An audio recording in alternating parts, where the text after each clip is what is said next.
Hi guys, welcome back. And today we'll be doing our next topic, that is brand equity model from David Acker. And this particular topic, for this I have prepared some of the PPTs. So you just go through those PPTs and then we will be discussing the particular topic along with the PPTs, right? So here comes your PPT.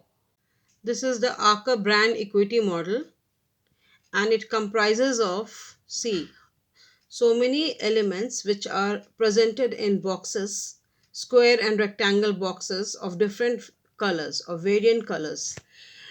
The first element is market behavior measures in yellow box. Second is loyalty measures in pink box.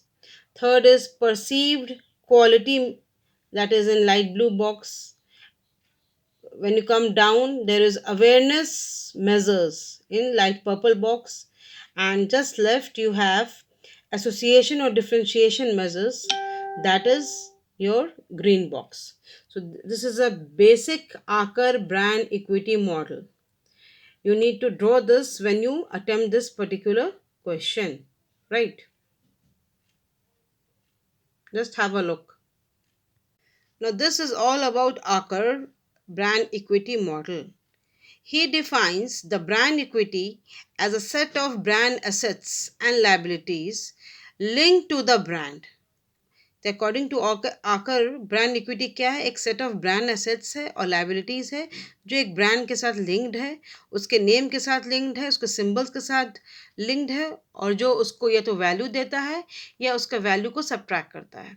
किस चीज़ का? उसके product या उसके service का। Now if we see this particular definition in the form of equation, the whole theory in a nutshell becomes very simple to us. That is, brand equity is equal to brand awareness plus brand loyalty plus brand association plus perceived quality plus other proprietary assets. This in a nutshell is a whole definition of a whole explanation of David Acker's brand equity model.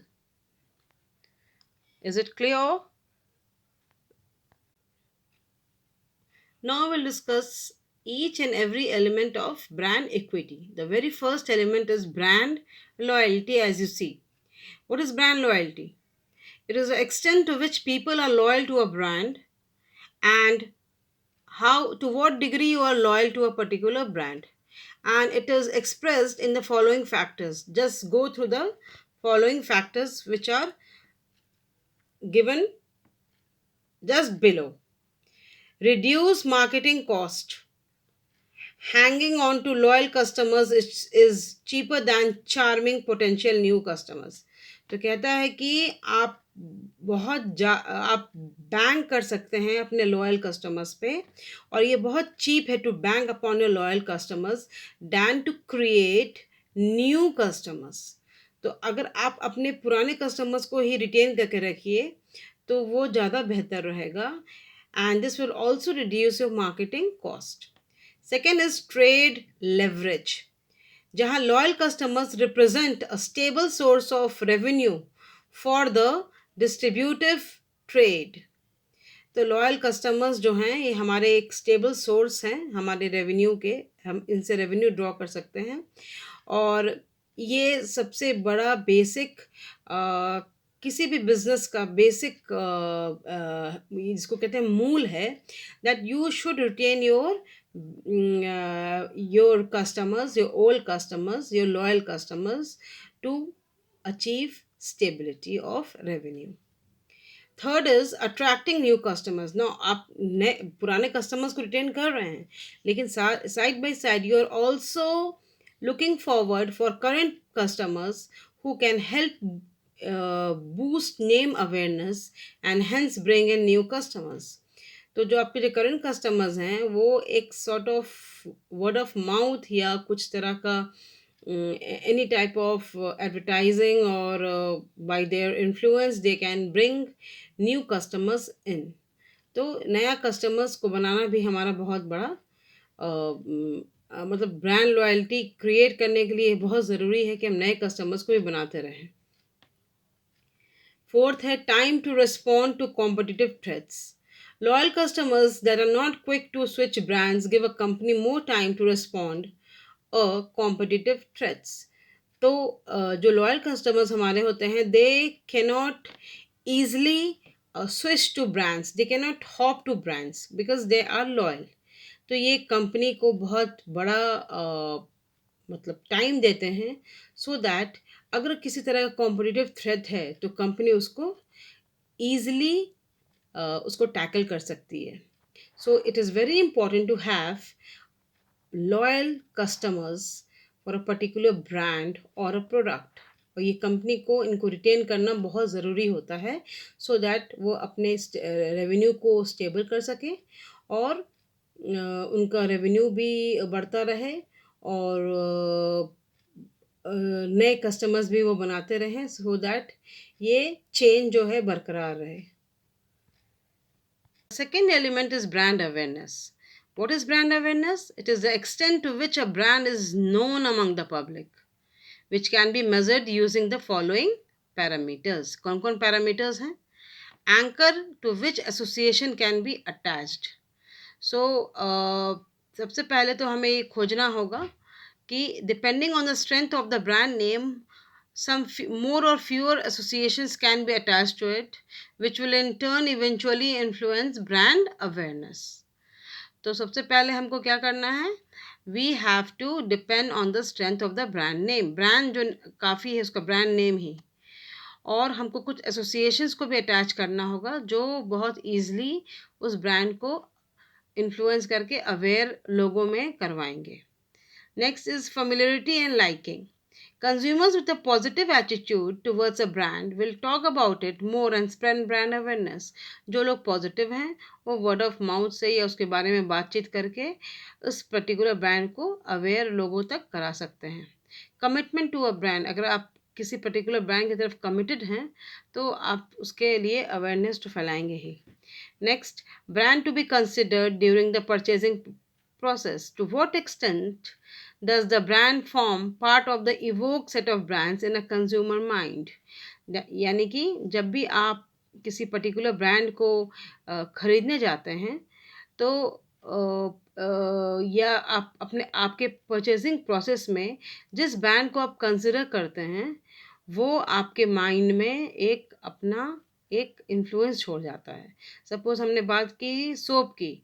अब आप soap खरीदने गए हैं, purchasing process के दौरान आपने कहा Dove, तो यानी डव आपके माइंड में एक अच्छा और पॉजिटिव इन्फ्लुएंस छोड़ गया है जिसको आप रिकॉल करके उस पर्टिकुलर प्रोडक्ट को बाय करते हैं.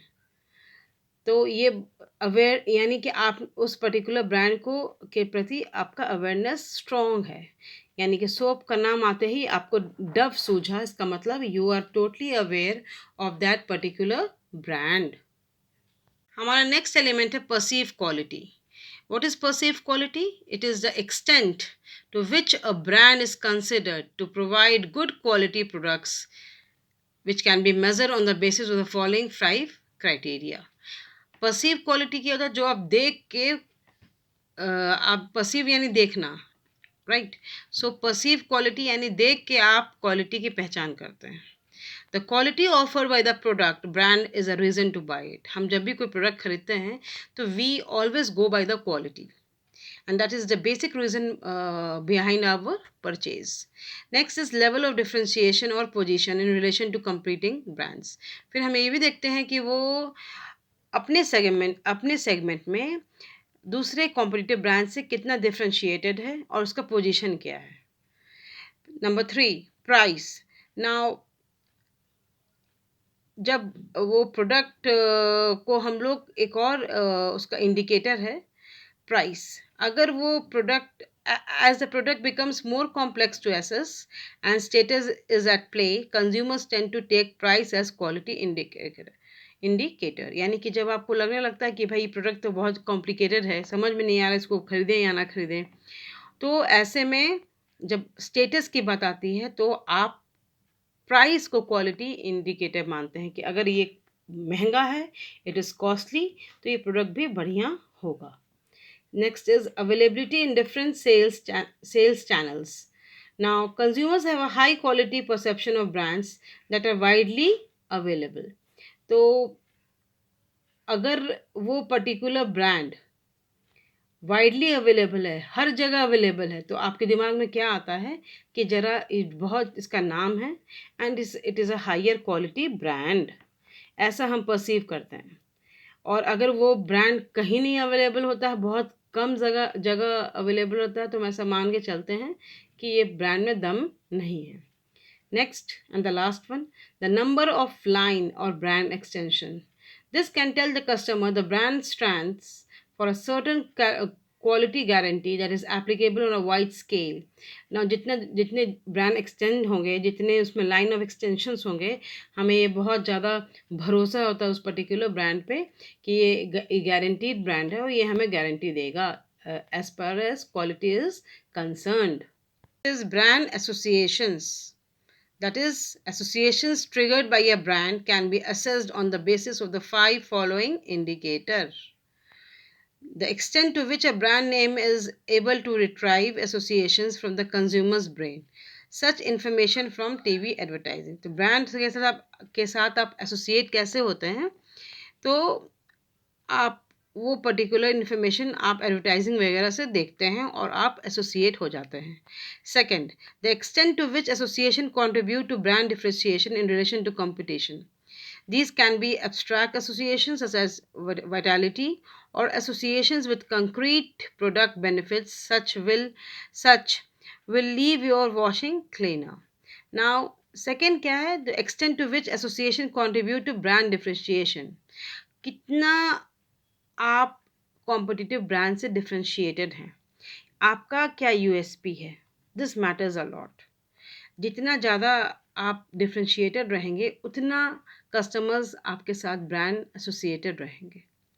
तो बहुत ज़रूरी है कि हम अपने प्रोडक्ट को डिफ्रेंशिएट करें in relation to the competition, so that customers का ब्रांड एसोसिएशंस हो जाए.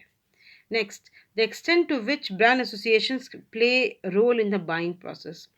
जितना ज़्यादा ब्रांड एसोसिएशन रहेगा, उतना ज़्यादा ब्रांड इक्विटी भी रहता है, यानी उस ब्रांड का उतना वैल्यू भी रहता है. तो ये बहुत ज़रूरी है कि हम अपने ब्रांड के साथ एसोसिएटेड रहें, so that while purchase process is going on और while buying process is going on, उस प्रोडक्ट को हम ज़्यादा से ज़्यादा वैल्यू दें, उसकी ब्रांड इक्विटी और बढ़ाएं. Next, the extent to which brand association create positive attitude and feelings. जितना ज़्यादा पॉजिटिव एटीट्यूड रहेगा, जितना आप उस ब्रांड के प्रति फीलिंग्स आपका स्ट्रॉन्ग रहेगा, you will that particular brand will have a higher brand equity. And the last one, the number of brand extensions in the market. जितने ज़्यादा ब्रांड रहेंगे, एक्सटेंशंस रहेगा ब्रांड का, उतना ज़्यादा हम उस पर्टिकुलर ब्रांड पे भरोसा करते हैं. We believe in that brand. So this was all about David Arker's brand equity model. It's a very simple model which is based on the elements that I have discussed: brand awareness, brand association, perceived quality, and so on. So कहने का क्या मतलब है कि that particular model which we just discussed, that particular एक हमने first शुरू में ही एक आपको एक पीपीटी दिखाई थी regarding the Aaker brand equity model. That is in a summation the whole description of this particular topic. तो आप जान जाइए कि अगर हम ब्रांड इक्विटी को मेज़र कैसे करेंगे, तो बहुत आसान है. ब्रांड अवेयरनेस के थ्रू, ब्रांड लॉयल्टी के थ्रू, ब्रांड एसोसिएशन के थ्रू, परसीव क्वालिटी के थ्रू, एंड कुछ और आते हैं अदर प्रोप्राइटरी एसेट्स. नाउ ये अदर प्रोप्राइटरी एसेट्स क्या होते हैं? These are basically the trademark और the you can say the patents और द चैनल रिलेशनशिप. तो जब फिफ्थ एलिमेंट की बात आती है अदर प्रोप्राइटरी एसेट्स, इसमें वो सारे पेटेंट्स, सारे ट्रेडमार्क्स, सारे चैनल रिलेशनशिप्स कवर होते हैं. तो in a nutshell, we will conclude this particular topic that according to Arker model, the most important concept of brand equity is brand identity. ठीक है? What is a brand identity? The unique set of promises, that represent what the brand stands for and what it promises to the customers. This is very necessary. Now, if you have any problem regarding this particular topic, because I have tried to go a bit different this time by showing you some of the PPTs, and these PPTs and notes will be uploaded in a WhatsApp group also, where you can refer and look upon my lecture, and you can compare and you can correlate with each other. So this was all about Akar model, and very soon tomorrow maybe I'll come with another topic of this particular unit. Till then, it's a bye from me.